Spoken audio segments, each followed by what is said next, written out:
Taïwan dans toute sa diversité, une émission de Radio Taïwan International. Bonjour à toutes et à tous, ici Sasa pour inaugurer aujourd'hui une nouvelle série dans le cadre de cette émission. Nous allons parler de la diversité de Taïwan, cette fois-ci sous l'angle des droits humains. Nous allons donc parler des droits des femmes, des LGBT, des autochtones, des travailleurs étrangers, des handicapés, des enfants et d'autres sujets, et ce, à travers des interviews.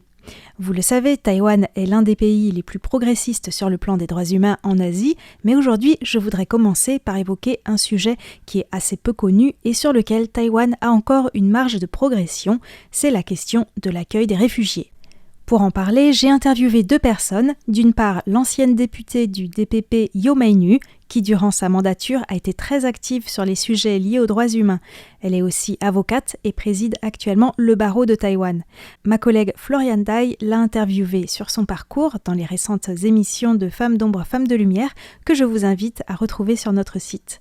Par ailleurs, j'ai interviewé Yiling Chiu, qui est à la tête de la branche taïwanaise d'Amnesty International depuis 3 ans et qui a occupé auparavant divers postes de l'Association taïwanaise des droits humains pendant plus de 10 ans. Entrons dans le vif du sujet. Aussi étonnant que cela puisse paraître, à ce jour, Taïwan n'a toujours pas adopté de loi sur l'accueil des réfugiés. Mais en réalité, cela fait plus de 20 ans que le gouvernement s'est penché sur le sujet. Un projet de loi est prêt depuis 2005 et a déjà été envoyé au yuan législatif du temps du président Chen Shui-bian lorsque le DPP est arrivé au pouvoir pour la première fois. Donc cela fait presque 18 ans que le yuan législatif aurait pu adopter cette loi. Mais ça traîne dans les tiroirs depuis très longtemps. Quelles sont les raisons de ce blocage ? Écoutons d'abord les explications de Yo Mai-nu.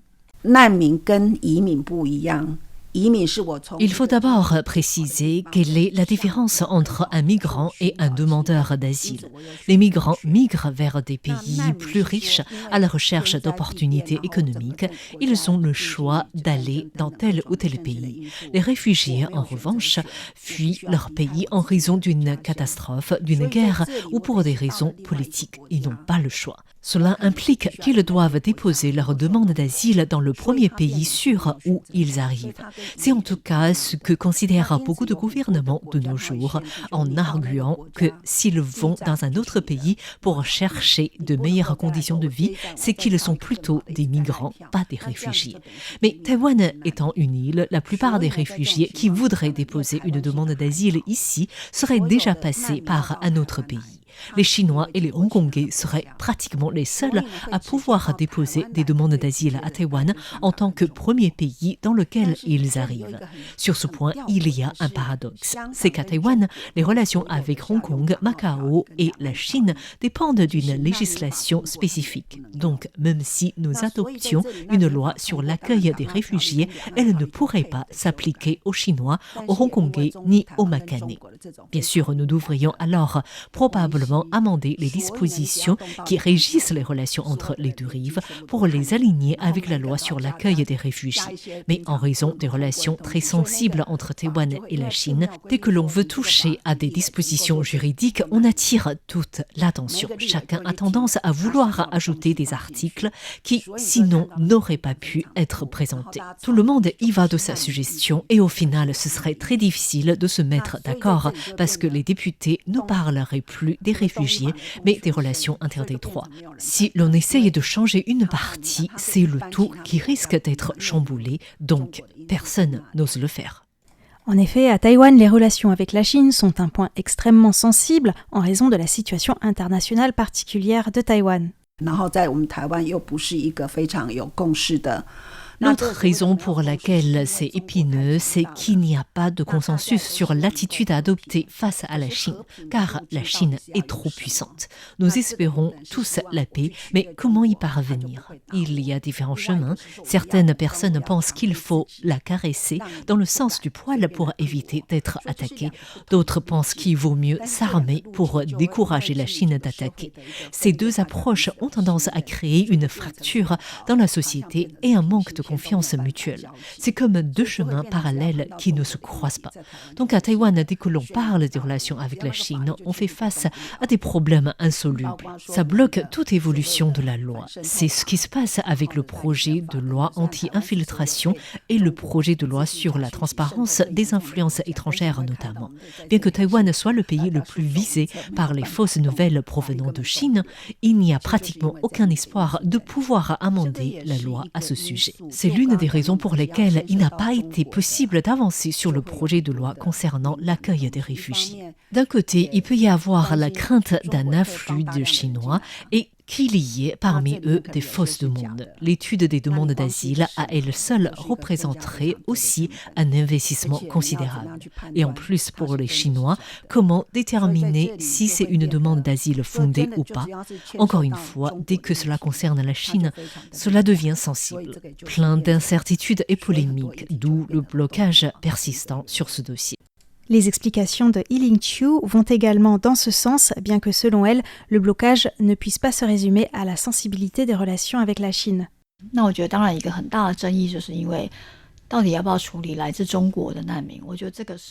Bien sûr, ce qui fait polémique, c'est l'attitude à adopter face aux réfugiés chinois.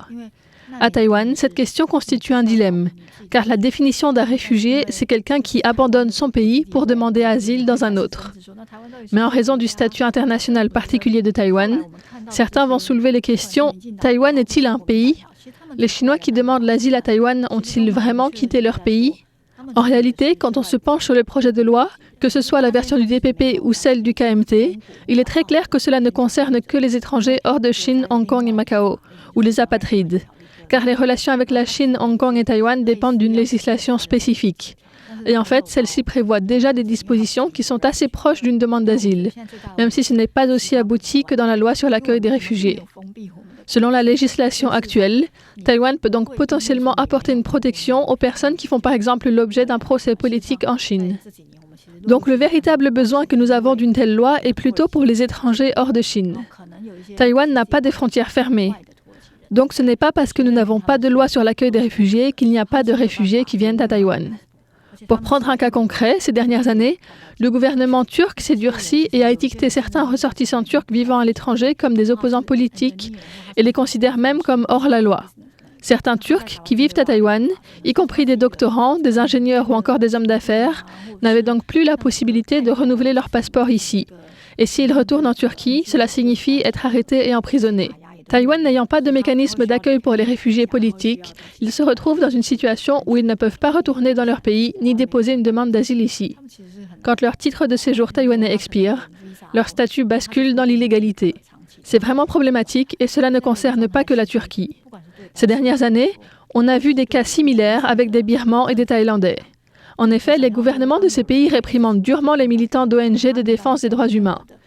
Au Vietnam aussi, il y a une très forte répression à l'encontre des blogueurs.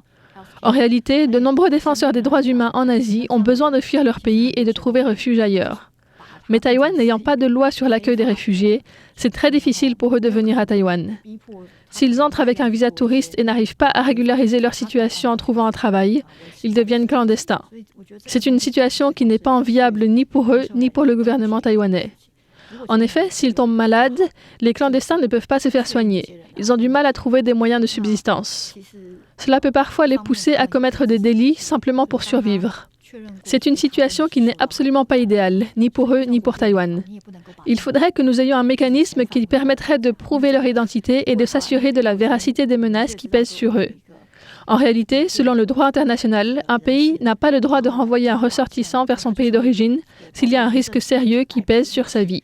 Par exemple, même sans avoir une loi sur les réfugiés, Taïwan ne devrait pas renvoyer un militant des droits de l'homme birman dans son pays.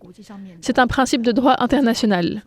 Mais alors, si nous ne l'expulsons pas et qu'en même temps, ils n'ont pas le droit de travailler ni de recevoir des soins à Taïwan, cela crée un gros problème. C'est la raison pour laquelle je pense que si Taïwan n'adopte pas de loi sur l'accueil des réfugiés, nous devrions au moins insérer quelques articles dans la loi sur l'immigration afin de garantir ces droits. Par exemple, pour s'assurer que si le gouvernement veut rapatrier quelqu'un dans son pays d'origine, cette personne puisse avoir accès à un avocat. En effet, l'accès à une aide juridique, c'est quelque chose de très important et Yi-Ling Chiu nous a donné un exemple d'un cas qui s'était déjà produit à Taïwan. Une femme kurde qui voulait rejoindre son mari, qui venait d'avoir son statut de réfugié en France, a fait une correspondance à l'aéroport à Taïwan, parce que bien sûr, c'est très compliqué pour elle de rejoindre la France directement depuis la Syrie. Il faut payer les passeurs, acheter un faux passeport parce que c'est impossible d'en obtenir un vrai, etc. Et cette personne a été arrêtée à l'aéroport à Taïwan parce qu'elle avait un faux passeport et le gouvernement taïwanais voulait la rapatrier en Syrie. Mais évidemment, si elle retournait en Syrie, sa vie serait en danger. Donc si la loi prévoyait de mettre à disposition un avocat, d'autres possibilités peuvent être explorées. Et en plus de ce mécanisme juridique, c'est vrai qu'il faudrait aussi des interprètes. Donc ça demanderait des ressources financières. En tout cas, avec tous ces arguments, et sachant notamment qu'il y a malgré tout un moyen d'accueillir les Hongkongais, par exemple, qui en ont vraiment besoin car ils fuient les persécutions, ce dont nous allons parler la semaine prochaine, on ne peut s'empêcher de penser qu'une loi sur l'accueil des réfugiés serait vraiment utile à Taïwan. Mais si elle n'a toujours pas été adoptée, c'est qu'il y a peut-être aussi d'autres blocages. On écoute Yi-Ling Chiu.